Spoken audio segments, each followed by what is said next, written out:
Hey guys, ఈరోజు morning bank నిఫ్టీలో call side ఒక మంచి మూవ్ అయితే వచ్చింది. సో అది ఎలా వచ్చిందో ఏంటి అనేది వీడియోలో రివ్యూ చేద్దాం. సో వీడియోని అయితే లైక్ చేయండి, అలానే మన ఛానల్ ఎంతవరకు ఎవరైనా సబ్స్క్రైబ్ చేసుకోండి. మార్నింగ్ 51,500 కాల్ తీసుకుంటే ఇక్కడ ఈ ఫస్ట్ ఇది ఉంది కదా, ఇది మార్నింగ్ ఇక్కడ ఎల్లో కలర్లో 2 సార్లు మార్క్ చేసింది. ఈ మార్క్స్ నిన్న ఈ స్ట్రైక్ ప్రైస్ 51,500 కాల్ దగ్గర ఇవి రిజెక్ట్ అయిన ప్లేసెస్. తర్వాత ఈరోజు మార్నింగ్ గ్యాప్ అప్ అయ్యి అక్కడ నుంచి రిజెక్షన్ ప్లేస్ చేసి కిందకు వచ్చింది. తర్వాత ఇక్కడ మార్క్ చేశాను కదా, ఈ 2 మార్క్స్ 2 సార్లు అక్కడ సపోర్ట్ అయితే తీసుకుంది ఈ లైన్ దగ్గర. సో ఇలా ఒక ట్రెండ్ లైన్ ఉంది పైన. ఈ ట్రెండ్ లైన్ మామూలుగా మార్కెట్ రెస్పెక్ట్ చేస్తూ అక్కడ నుంచి రిజెక్ట్ అయ్యి కిందకు వస్తుంది.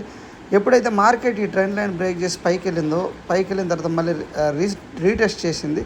రీటెస్ట్ చేసినప్పుడు ఇక్కడ చూడండి గైస్, ఇక్కడ ఏదైతే ఉందో ఇక్కడ 389 అనేది ఒక రీటెస్ట్. సో 399లో మన ఎంట్రీ ఉంటే సో మనకు అరౌండ్ 157 పాయింట్స్ అనేది ఈజీగా